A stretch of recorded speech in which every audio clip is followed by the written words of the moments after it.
Good evening बच्चों, आपका स्वागत है आपके अपने यूट्यूब चैनल गौतम सर में। आज हम फिर हाजिर हैं अटल बिहारी वाजपेयी मेडिकल यूनिवर्सिटी को लेकर। और जैसा आपको पता है कि 2 अप्रैल से जीएनएम के जो ऑनलाइन हैं वो स्टार्ट हो गए हैं। और जिन बच्चों को जीएनएम में एडमिशन लेना है उन्हें एक एंट्रेंस एग्ज़ाम क्लियर करना होगा जिसका नाम है यूपीजीईटी। ठीक है, तो जो बच्चे जीएनएम में जो है एडमिशन लेना चाहते हैं वो अब अटल बिहारी वाजपेयी मेडिकल यूनिवर्सिटी के थ्रू जाएंगे एंट्रेंस एग्ज़ाम के द्वारा। तो आज से मैं आपको तैयारी कराना शुरू कर रहा हूँ और तैयारी के क्रम में ये लास्ट चैप्टर है हमारा। ठीक है, 13वां चैप्टर है ये 13, और जिसका नाम है हमारा पर्यावरण। ठीक है, तो इस चैप्टर में जो विकल्पी क्वेश्चन बनते हैं वो कौन कौन से हैं, मैं आपको सीरियल से चैप्टर वाइज सारी चीज़ें फर्स्ट से लेकर और 13 तक जो भी चैप्टर्स हैं मैं हर एक चैप्टर के पूरे क्वेश्चन सॉल्व करवा रहा हूँ यहाँ पे आपको। अगर आपको अन्य वीडियो देखना है तो डिस्क्रिप्शन बॉक्स में जाकर देखिए, आपको सीरियल से first second third fourth fifth करके सारे चैप्टर आपको मिल जाएंगे और आप अच्छे तरीके से जो विज्ञान की तैयारी है वो आप कर सकते हैं। ठीक है, तो अगर आप मेरे यूट्यूब चैनल गौतम सर पे नए हैं तो सब्सक्राइब का बटन प्रेस कर लीजिए, साथ ही बेल आइकन को भी प्रेस कर दीजिए जिससे आपको जीएनएम से रिलेटेड जितनी भी तैयारी की जो है चीज़ें होती हैं वो नोटिफिकेशन के थ्रू आपको प्राप्त होती रहे। तो चलते हैं आगे वीडियो में। तो आप यहाँ देख सकते हैं ऊपर लिखा है सूचना बुलेटिन यूपी जीएनएम प्रवेश परीक्षा, और यहाँ देखिए प्रवेश तिथि जो है यानी परीक्षा तिथि जो है वो 11 जून है, दिन बुधवार को। समय भी दिया हुआ है 11 बजे से लेकर 1:30 तक, टोटल 140 मिनट का पेपर होगा। और इसके अलावा देखिए 100 प्रश्न होंगे, और उस 100 प्रश्न में आप देखिए यहाँ नीचे साइड में विज्ञान क्लास 10th, ये मैं आपको इसलिए दिखा रहा हूँ कि आपको पढ़ना क्या है। ठीक है, तो क्लास 10th का आएगा। ठीक है, कितने क्वेश्चन आएंगे? 50 क्वेश्चन आएंगे। क्लास 10th के जो है विज्ञान से सिर्फ 50 क्वेश्चन आएंगे, सामान्य ज्ञान से जो है वो भी कक्षा 12 के 30 क्वेश्चन आएंगे, और अंग्रेजी कक्षा 12 के जो है 20 क्वेश्चन आएंगे।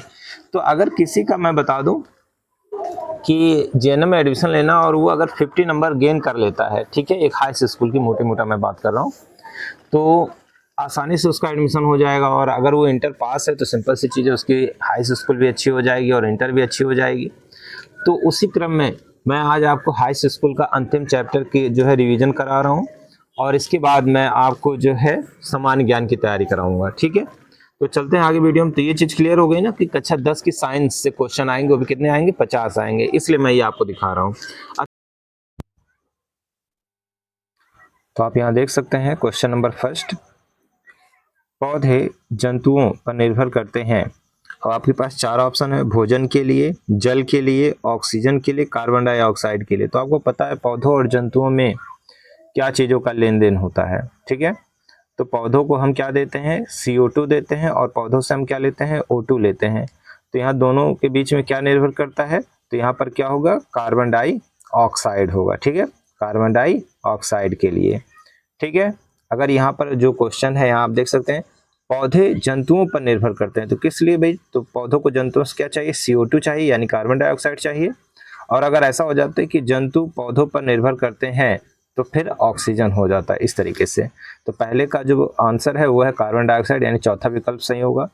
दूसरा देखिए, सौर ऊर्जा का परिवर्तन रासायनिक ऊर्जा में होता है, यानी कि जो सूर्य से प्राप्त होता है प्रकाश, उसका परिवर्तन रासायनिक ऊर्जा में होता है किसके द्वारा? प्रकाश संश्लेषण के द्वारा होता है, श्वसन के द्वारा, उत्सर्जन के द्वारा, वाष्पोत्सर्जन के द्वारा। तो आपको पता है भाई श्वसन में प्रकाश की कोई आवश्यकता नहीं होती, उत्सर्जन में भी नहीं, वाष्पोत्सर्जन में भी नहीं। तो यहाँ पर ऑप्शन नंबर पहला जो सही है, प्रकाश संश्लेषण द्वारा। ठीक है, तो प्रकाश संश्लेषण के द्वारा क्या होता है? सौर ऊर्जा को रासायनिक ऊर्जा में बदला जाता है। प्रश्न नंबर 3 को देखिए, पारितंत्र में ऊर्जा का प्राथमिक स्रोत क्या है? ठीक है, पारितंत्र में ऊर्जा का प्राथमिक स्रोत क्या है? तो तीसरे का आंसर बताइए क्या होगा? पर्णहरित है, ATP है, सूर्य का प्रकाश है, हरे पौधे हैं। तो याद रखिए पारितंत्र में ऊर्जा का पहला स्रोत तो वो है कौन? तो ऑप्शन नंबर सी होगा यहाँ पे सही, सूर्य का प्रकाश। तो ऑप्शन नंबर सी सही होगा, तीसरे का सी सही है, सूर्य का प्रकाश। फिर दिया है चौथे प्रश्न में, निम्नलिखित में से कौन सा प्राथमिक श्रेणी का उपभोक्ता है? प्राथमिक श्रेणी का उपभोक्ता है, आपको पता है कि उपभोक्ता को कई श्रेणियों में बांटा गया जिसमें प्राथमिक, द्वितीयक, तृतीयक श्रेणी आते हैं। तो प्राथमिक उपभोक्ता किसे कहा जाता है? जो शाकाहारी जीव होते हैं उन्हें प्राथमिक उपभोक्ता कहा जाता है। तो बस आंसर मिल गया आपको यहाँ पर। तो शेर, चील, बकरी, मेढक। तो यहाँ पर तीसरा जो ऑप्शन सी है वो सही होगा, ये प्राथमिक उपभोक्ता है बकरी। अब आ जाइए नेक्स्ट अगले प्रश्न पे। पांचवा प्रश्न है, मृत जीवों के कार्बनिक पदार्थों को पुनः अकार्बनिक पदार्थ में बदल देता है कौन? उत्पादक, उपभोक्ता, अपघटक, पक्षी व जंतु। तो यहाँ पांचवे का ऑप्शन कौन सा सही होगा? सी नंबर। सी नंबर के अंतर्गत कौन आते हैं? कवक आते हैं, बैक्टीरिया आते हैं, जो मृत जीव जंतुओं के शरीर को किसमें बदल देते हैं? मिट्टी में बदल देते हैं। और रही बात उत्पादक, तो पौधे होते हैं। उपभोक्ता जो क्या करते हैं? भोजन को खाने का कार्य करते हैं, उपभोक्ता कहलाते हैं। पक्षी व जंतु हो नहीं सकते, तो यहाँ ऑप्शन सी सही है, अपघटक। छठा देखिए, किसी पारितंत्र में कालांतर में जीवों की संख्या स्थिर हो जाती है। जीवों की संख्या स्थिर होने के कारण, अब आपके पास क्या कारण है कि जीवों की संख्या स्थिर हो जाती है? तो अपघटक कारण है कि उत्पादक है, केवल उपभोक्ता है, उपयुक्त सभी। तो छठे का आंसर जल्दी से बताइए। तो छठे में जो आंसर होगा वो कौन सा है? अपघटक भी सही है, उत्पादक भी सही है, और केवल उपभोक्ता वो भी सही है, अपनी जगह पे है। तो यहाँ पर आंसर जो छठे का होगा, तो छठे का डी नंबर ऑप्शन सही होगा। ठीक है। अब देखिए सातवां प्रश्न क्या है? किसी पारितंत्र में होते हैं, तो किसी पारितंत्र में क्या क्या चीजें होती हैं? उत्पादक होता है, उपभोक्ता होता है, अपघटक होता है, शाकाहारी, मांसाहारी तथा अपघटक होता है, या सी नंबर पौधे तथा जंतु होते हैं, या डी नंबर जैविक तथा अजैविक पदार्थ होते हैं। तो सातवें का आंसर बताइए जल्दी से। तो सातवें का आंसर क्या होगा? तो सातवें का आंसर डी होगा, जैविक तथा अजैविक पदार्थ। ठीक है, बायोटिक एंड नॉन बायोटिक, या ए बायोटिक उसी को कहते हैं। आठवां देखिए प्रश्न, वह स्थान जहाँ किसी जीवधारी के लिए उपयुक्त परिस्थितियां हों कहलाती हैं, क्या कहलाता है भाई? जीवमंडल, वास स्थान, पर्यावरण, सूक्ष्म वास, क्या कहलाता है? जल्दी से आठवें का आंसर बताइए। तो बताइए यहाँ पर क्या कहलाता है? स्थान जहाँ किसी जीवधारी की उपयुक्त परिस्थितियां हों। ठीक है, तो बताइए आप कहाँ रहना ज़्यादा पसंद करते हैं, यानी कि घर पे रहना आपको ठीक लगता है, या कहीं नात रिश्तेदार, या कहीं और? जल्दी से बताइए आंसर। तो आपको आपके अपने घर पे रहना ठीक लगता है, तो इसीलिए तो उपयुक्त परिस्थितियां क्या होंगी? वास स्थान। ठीक है। अब देखिए नेक्स्ट अगला है नौवां प्रश्न, किसी आवास का वह भाग जो किसी जाति विशेष के लिए अति उपयुक्त हो कहलाता है। तो जल्दी से इसका आंसर बताइए नौवें का। तो नौवें का आंसर जल्दी से बताइए क्या होगा? तो नौवें का आंसर दिया, किसी आवास का वह भाग जो किसी जाति विशेष के लिए अति उपयुक्त हो कहलाता है। तो क्या कहलाता है? सूक्ष्म वास कहलाता है। ठीक है, तो यहाँ पर डी वाला जो ऑप्शन है वो सही होगा, नौवें का डी ऑप्शन सही होगा। इसके बाद दसवें पाइए, गिद्ध है। ठीक है, दसवें का आंसर बताइए जल्दी से। गिद्ध है। अब आपके पास चार ऑप्शन है, परजीवी है, भक्षक है, मार्जक है, सहजीवी है। ठीक है, तो गिद्ध क्या करता है? सफाई करता है ना, मरे हुए जीवों को खाकर नष्ट कर देता है, जिससे कि जो है मृदा पर्दन भी नहीं होता है, जल प्रदूषण भी नहीं होता है, वायु प्रदूषण भी नहीं होता है। तो क्या होगा इसमें? तो ऑप्शन नंबर सी सही होगा। यहाँ पे क्या कहलाता है? अपमार्जक, डिकम्पोजर्स हैं, जो जटिल कार्बनिक पौधों को क्या कर देते हैं? सरल अकार्बनिक पदार्थों में तोड़ देते हैं। 11वें का आंसर बताइए क्या है?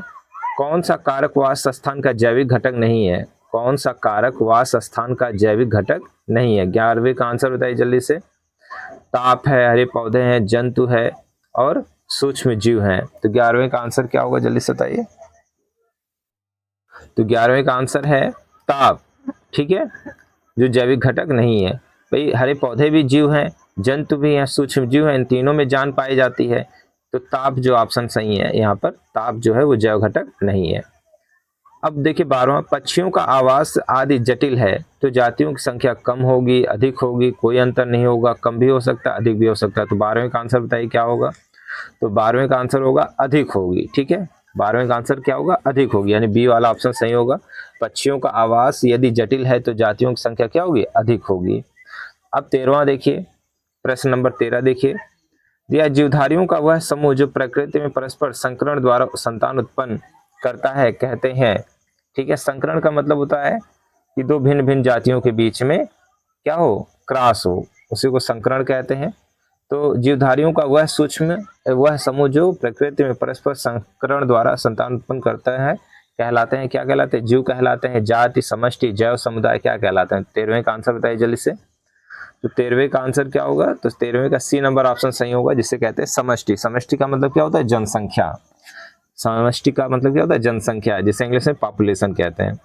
14वां नंबर देखिए, दिया है पारितंत्र बनाता है। तो पारितंत्र क्या बनाता है? जैविक वातावरण से बनता है, अजैविक वातावरण से बनता है, समष्टि संगठन से बनता है, या जैव समुदाय व अजैव समुदाय से बनता है? बताइए जल्दी से 14वें का आंसर क्या होगा? तो 14वें का जो आंसर होगा, तो आंसर नंबर डी होगा यहाँ पर, जैव समुदाय व अजैव वातावरण से। 15वां देखिए आंसर यहाँ पर, 15वें का क्या होगा? समुदाय से तात्पर्य है, तो समुदाय से तात्पर्य है क्या? समान जाति के जीवों का समूह, समान समष्टि के जीवों का समूह, विभिन्न जातियों की समष्टियों के समूह, मानव जाति का एक स्थान पर समूह। तो 15वें का आंसर जल्दी से बताइए। तो 15वें में 4 ऑप्शन दिए गए हैं आपको, कौन सा ऑप्शन सही होगा? तो 15वें का जो सी वाला ऑप्शन है वो सही है, विभिन्न जातियों की समष्टियों के समूह। ठीक है, समुदाय किसे कहते हैं? जहाँ विभिन्न जातियां रहती हों, ठीक है, उसे समष्टि कहते हैं या समुदाय कहते हैं। तो विभिन्न जातियों के समष्टियों के समूह। अब 16वें प्रश्न पे आ जाइए। 16वां प्रश्न है, जैव व्यवस्था का सही क्रम है। ठीक है, जैव व्यवस्था का सही क्रम है। तो 16वें का आंसर बताइए क्या होगा? जैव व्यवस्था यानी जीव, ऊतक, कोशिकाएं, अंग, अंग तंत्र, या कोशिकाएं, ऊतक, अंग, अंग तंत्र, जीव, या अंग तंत्र, अंग, जीव, कोशिकाएं, ऊतक, या ऊतक, अंग, अंग तंत्र, कोशिकाएं या जीव। तो देखिए यहाँ पर मैं बताऊं आंसर आपको, तो यहाँ पर आंसर नंबर बी सही होगा, 16वें का जो बी ऑप्शन सही है। ठीक है, कैसे? तो आपको पता है कि कोशिकाएं मिलकर क्या बनाती हैं? ऊतक बनाती हैं, और ऊतक मिलकर क्या बनाते हैं? अंग बनाते हैं, और अंग मिलकर क्या बनाते हैं? अंग तंत्र बनाते हैं। अंग तंत्र के अंतर्गत क्या आता है? अंग तंत्र के अंतर्गत आता है पाचन तंत्र, श्वसन तंत्र, परिसंचरण तंत्र, उत्सर्जन तंत्र, इस तरीके से। ठीक है, और जब सभी तंत्र मिल गए, ठीक है, हृदय, किडनी, लीवर सब मिल गए, तो क्या बनेगा? जीव बनेगा। तो एक शरीर है और शरीर के अंदर बहुत सारे पार्ट्स होते हैं, जैसे जो है आँख हो गया, किडनी हो गया, लीवर हो गया, फेफड़े हो गए, हृदय हो गया। ठीक है, इस तरीके से। तो ये सब क्या है? अंग तंत्र है, जिनसे मिलकर क्या बनता है? जीव बनता है। 17वां देखिए, प्रश्न नंबर 17 क्या है यहाँ पे? मनुष्य खाद्य श्रृंखला के अनुसार होता है। तो मनुष्य क्या है भाई? शाकाहारी है, मांसाहारी है, सर्वाहारी है, या फलाहारी है? ये तो आंसर बहुत इजी है। तो मनुष्य क्या है? सर्वाहारी है। 18वां देखिए, संगठन बनाने में, अब संगठन बनाना है तो बताइए किन किन चीजों की आवश्यकता होगी? तो ए नंबर दिया है, इकाइयों का समूहन आवश्यक नहीं होता है, इकाइयों में समूहन और प्रतिक्रियाएं होती हैं, इकाइयों में समूहन, प्रतिक्रिया और परिवर्तन होता है, उपयुक्त सभी सही है। तो 18वें का आंसर बताइए। तो 18वें का बी नंबर सही है, 18वें का बी, इकाइयों में समूहन और प्रतिक्रिया होती है। 19वें पाई, हरे शैवाल होते हैं। तो बताइए हरे शैवाल क्या होते हैं? 19वें का आंसर, हरे शैवाल क्या होते हैं? अब यहाँ पे देखिए हरा है, तो आपको पता है कि शैवाल है और हरे रंग का, यानी कि क्लोरोफिल पाया जा रहा है, और क्लोरोफिल है तो क्या करेगा? अपना भोजन स्वयं बनाएगा। तो ये परजीवी नहीं हो सकता है, सहजीवी नहीं हो सकता है, मृत्यु परजीवी नहीं हो सकता है, तो क्या है? ये स्वपोषी है। तो हरे शैवाल क्या होते हैं? स्वपोषी होते हैं। बी नंबर ऑप्शन सही होगा। अब क्वेश्चन नंबर 20 पे आते हैं। पादपों में वायु प्रदूषण कम करने वाली प्रक्रिया है। पादपों में वायु प्रदूषण कम करने वाली प्रक्रिया है। अब क्या है भाई? श्वसन है, प्रकाश संश्लेषण है, वाष्पोत्सर्जन है, प्रोटीन संश्लेषण है। तो आपको पता है श्वसन से जो है प्रदूषण का कोई लेना देना नहीं है, वाष्पोत्सर्जन से प्रदूषण का कोई लेना देना नहीं है, प्रोटीन संश्लेषण यानी प्रोटीन का बनना, इसका भी जो है प्रदूषण से कोई लेना देना नहीं। तो क्या है? प्रकाश संश्लेषण। तो यहाँ पर जो बी नंबर ऑप्शन है वो सही होगा। 21वें पाई, खाद्य श्रृंखला में शाकाहारी जंतु होते हैं। तो शाकाहारी जंतु क्या होते हैं? तो उत्पादक के अंतर्गत केवल पौधे आते हैं, फिर प्राथमिक के अंतर्गत शाकाहारी आते हैं, द्वितीयक के अंतर्गत मांसाहारी आते हैं, और तृतीयक के अंतर्गत सर्वाहारी आते हैं। तो अब बताइए, यहाँ पर दिया है खाद्य श्रृंखला में शाकाहारी जंतु, तो क्या होगा? प्राथमिक उपभोक्ता होंगे। यहाँ पर बी नंबर ऑप्शन सही होगा। 21वें का बी नंबर ऑप्शन सही है। 22वें पाइए, निम्न में से एक पारितंत्र में उत्पादक का उदाहरण है। उत्पादक याद रखिए, अभी मैंने बताया ऊपर वाले प्रश्न पे, उत्पादक किसे कहते हैं? जो अपना भोजन स्वयं बनाए उसे उत्पादक कहते हैं। तो अपना भोजन स्वयं कौन बनाएगा? हरे पौधे, क्योंकि उनमें क्लोरोफिल पाया जाता है, जो प्रकाश संश्लेषण की क्रिया द्वारा अपना भोजन स्वयं बनाते हैं। तो यहाँ पर 22वें का आंसर क्या होगा? तो 22वें का सी नंबर ऑप्शन सही होगा। तो यहाँ पर क्या होगा? हरे पौधे। फिर दिया है, निम्न में से कौन सा पर्यावरण मित्र व्यवहार कहलाता है? ठीक है, निम्न में से कौन सा पर्यावरण मित्र व्यवहार कहलाता है? तो पर्यावरण से मित्रता रखता है कौन है? तो बाजार जाते समय खरीदे गए सामान को रखने के लिए कपड़े का थैला ले जाना। बी नंबर है, अनावश्यक ऊर्जा खर्च बचाने के लिए लाइटों तथा पंखों का स्विच बंद कर देना। वाहन की बजाय विद्यालय तक पैदल जाना। उपयुक्त सभी। तो यहाँ पर आप समझ सकते हैं कि 23वां जो है सभी फायदे की बात हो रही है। तो यहाँ पर 23वें का जो डी नंबर ऑप्शन है, उपयुक्त सभी, ये सही है ऑप्शन। ठीक है, 24 नंबर पे आते हैं। निम्नलिखित में से कौन सा आहार श्रृंखला का निर्माण करता है? आहार श्रृंखला का निर्माण करता है। 24 का आंसर आहार श्रृंखला का निर्माण करता है। तो घास है, गेहूं है और आम है। ठीक है, तो भाई घास है, गेहूं है, आम है, इन तीनों का कोई मेल नहीं है, तीनों पौधे ही हैं। ठीक है, तो ये भी ऑप्शन गलत हो जाता है। घास, बकरी और मानव, तो घास को कौन खा गया? बकरी, और बकरी को कौन खा गया? मानव। तो ये एक श्रृंखला बन रही है। फिर दिया बकरी, गाय, हाथी, तो भाई बकरी को ना गाय खाएगी ना हाथी, तीनों जानवर ही हैं। और डी नंबर घास, मछली और बकरी, तो आपको पता है घास को मछली नहीं खाएगी और मछली को बकरी नहीं खाएगी। तो यहाँ ऑप्शन कौन सा सही होगा? बी नंबर ऑप्शन सही होगा कि घास है, फिर बकरी है और उसके बाद मानव है। तो घास को कौन खा गया? बकरी, और बकरी को कौन खा गया? मानव। तो ये क्या बन गया? एक श्रृंखला बन गई, चैन बन गया। 25 नंबर पे आइए। वायुमंडल की ओजोन परत पृथ्वी को बचाती है। तो भाई बहुत बेहतरीन क्वेश्चन है कि वायुमंडल की जो ओजोन परत है जिसे O3 से प्रदर्शित करते हैं, वो पृथ्वी को किससे बचाती है? एक्स किरणों से, पराबैंगनी किरणों से, गामा किरणों से, इनमें से कोई नहीं। तो आप सबको पता है कि किससे बचाती है? पराबैंगनी किरणों से बचाती है, जिसे शॉर्टकट में यूवी कहते हैं। यूवी का फुल फॉर्म होता है अल्ट्रा वायलेट रेज। अब 26वें नंबर पे आ जाइए। निम्नलिखित में से कौन ओजोन परत क्षरण के लिए जिम्मेदार मुख्य पदार्थ है? यानी कि ऐसे कौन से पदार्थ हैं जो हमारे ओजोन परत को क्या कर रहे हैं? नष्ट कर रहे हैं। तो क्लोरोफ्लोरोकार्बन है, कार्बन डाइऑक्साइड है, कार्बन मोनोऑक्साइड है, नाइट्रिक एसिड है। तो यहाँ पर कौन है? कार्बन यानी क्लोरोफ्लोरोकार्बन है। पहला वाला ऑप्शन सही होगा, जिसे शॉर्टकट में CFC के नाम से जाना जाता है। C से होता है क्लोरो, F से होता है फ्लोरो और C से होता है कार्बन, और बहुवचन में यस लगा हुआ, इसलिए क्लोरोफ्लोरोकार्बन हो जाता है। तो ऑप्शन नंबर ए नंबर सही है। 27वें का आंसर देखिए। ओजोन परत का क्षरण निम्न में से किसके कारण होता है? ऑक्सीजन की वजह से, वाष्प की वजह से, सल्फर डाइऑक्साइड की वजह से, या क्लोरोफ्लोरोकार्बन की वजह से। तभी मैंने ऊपर आपको बताया किसकी वजह से, तो क्लोरोफ्लोरोकार्बन की वजह से, जिसे CFC के नाम से जाना जाता है। 28वें पाइए। प्राकृतिक पारितंत्र है। तो ये प्राकृतिक पारितंत्र क्या है? गमला है, जल जीवशाला है। जल जीवशाला जिसमें मछलियों को, कांच का आपने देखा होगा ना, जो कांच का एक बड़ा सा टंकी नुमा होता है जिसमें मछलियां होती हैं, उसे जल जीवशाला, जिसे इंग्लिश में एक्वेरियम कहते हैं। खेत है या वन है? तो प्राकृतिक की बात हो रही है। जल्दी से बताए 28वें का आंसर। तो 28वें का आंसर क्या है? डी नंबर सही है, जो है जंगल, जिसे वन कहते हैं। अब 29 नंबर पे आ जाइए। आहार श्रृंखला में उत्पादक होते हैं। तो आहार श्रृंखला में उत्पादक कौन होते हैं? चूहा है, बिल्ली है, खरगोश है, हरे पौधे एवं नीले हरे शैवाल है। तो ये उत्पादक की बात हो रही है, तो उत्पादक कौन होगा? तो उत्पादक जल्दी से बताइए 29वें का आंसर। तो उत्पादक होगा यहाँ पे डी नंबर। अभी मैंने ऊपर भी बताया आपको कि जो पौधे अपना, यानी जो जीव अपना भोजन स्वयं बनाते हैं उन्हें उत्पादक कहते हैं। तो यहाँ पे आंसर कौन होगा? हरे पौधे एवं नीले हरे शैवाल। तो डी नंबर ऑप्शन सही होगा। 30वें पे आ जाइए।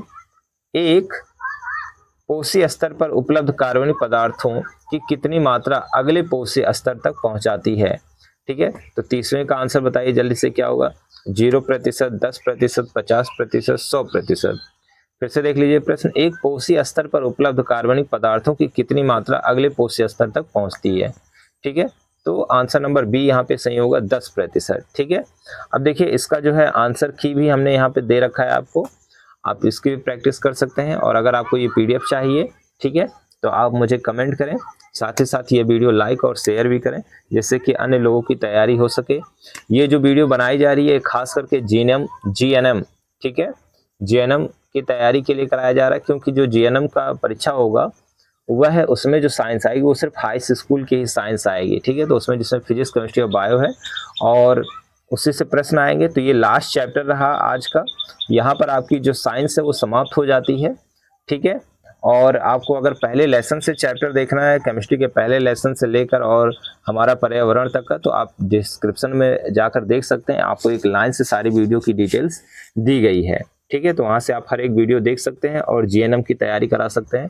ठीक है, तो आपको जितनी वीडियो ये उपलब्ध कराई जा रही है वो GNM की तैयारी के लिए कराई जा रही है, जिससे कि आपके GNM के एंट्रेंस टेस्ट में अच्छे नंबर आ सकें और आपको सरकारी कॉलेज मिल सके, आपकी फीस कम लगे। ठीक है, तो वीडियो कैसी लगे आप कमेंट करके मुझे जरूर बताइएगा। इसी के साथ जय हिंद, जय भारत, गुड बाय, अपना ख्याल रखिए।